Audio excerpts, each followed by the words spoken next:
Naam, ni matumaini yangu kuwa mzima wa afya na unaendelea vizuri kabisa kokote unakotupata kwa usikivu mzuri kabisa na kupitia kifaa chako unachonipata kwa usikivu mzuri kabisa. Naitwa Junior na hii ni Junior Media, michezo, habari pamoja na burudani. Sema asante kwa yule ambaye tayari ameshasubscribe, lakini kwa yule bado hakikisha unabonyeza alama ya neno subscribe ili uweze kuwa mwanafamilia.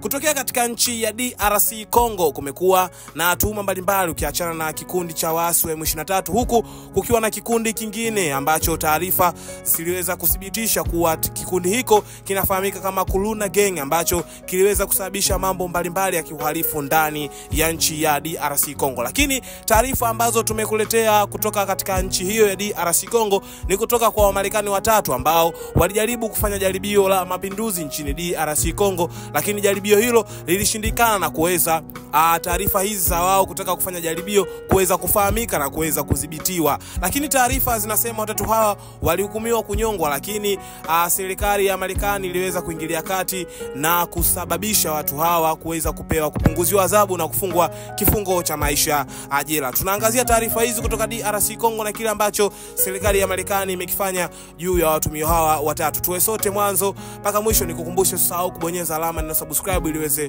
kuwa mwanafamilia. Hukumu ya kifo dhidi ya Wamarekani watatu kwa jaribio la mapinduzi DRC Congo yabatilishwa.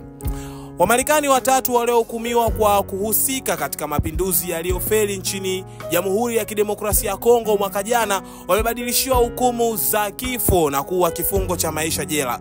Ofisi ya rais imeweza kusema hayo. Walikuwa miongoni mwa watu 37 waliohukumiwa kifo Septemba mwaka jana na mahakama ya kijeshi. Watatu hao walituhumiwa kuongoza mashambulizi katika ikulu ya rais na nyumba ya mshirika wa rais Felix Tshisekedi Mei mwaka jana. Kutenguliwa kwa hukumu hizo kunakuja kabla ya ziara mshauri mkuu mpya wa Marekani kuhusu Afrika Masadi Bouros nchini DRC Congo. Bouros, baba mko wa bintiye Rais Donald Trump Tiffany, anatarajiwa kuwasili Kinshasa siku ya Alhamisi katika safari ambayo pia itampeleka Rwanda, Kenya pamoja na Uganda. Hata hivyo, Marekani haijatangaza Wamarekani hao watatu kufungwa kimakosa nchini DRC Congo, lakini Wizara ya Mambo ya Nje ilisema hapo awali kumekuwa na mazungumzo kati ya nchi hizo kuhusu suala hilo. Watatu hao walipatikana na hatia ya njama ya uhalifu, ugaidi na mashtaka mengine ambayo walikanusha. Mshtukiwa wa kiongozi wa njama hiyo, Christian Malanga, raia wa Marekani mwenye asili ya Kongo, aliuawa wakati wa shambulio hilo pamoja na wengine watano. Kwa ujumla watu 51 walihukumiwa katika mahakama ya kijeshi, huku kesi zikitangazwa kwenye TV na redio za kimataifa.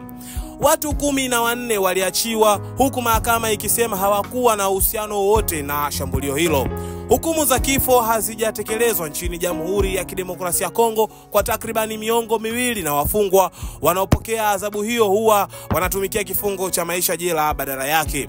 Siku ya Jumanne, Rais Tshisekedi alitia saini amri za kubatilisha hukumu za kifo za Wamarekani. Msemaji wake Tina Salama alisema katika taarifa yake kwenye television, Marcel Malanga Malu, Tylor Thompson na Zalman Polou Benjamin walipewa huruma ya binafsi na rais kulingana na Salama.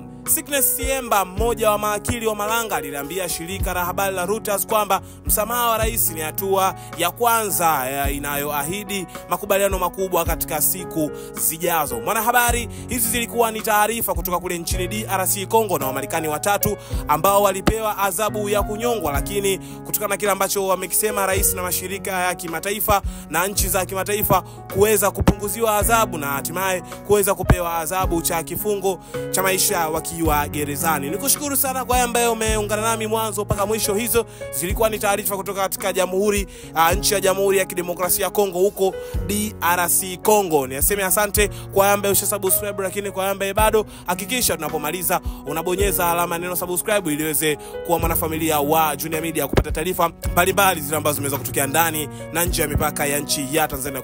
Kutokea hapa sina la ziada, nikuage nikutakia siku njema mtazamaji wangu. Niseme asante, bye bye.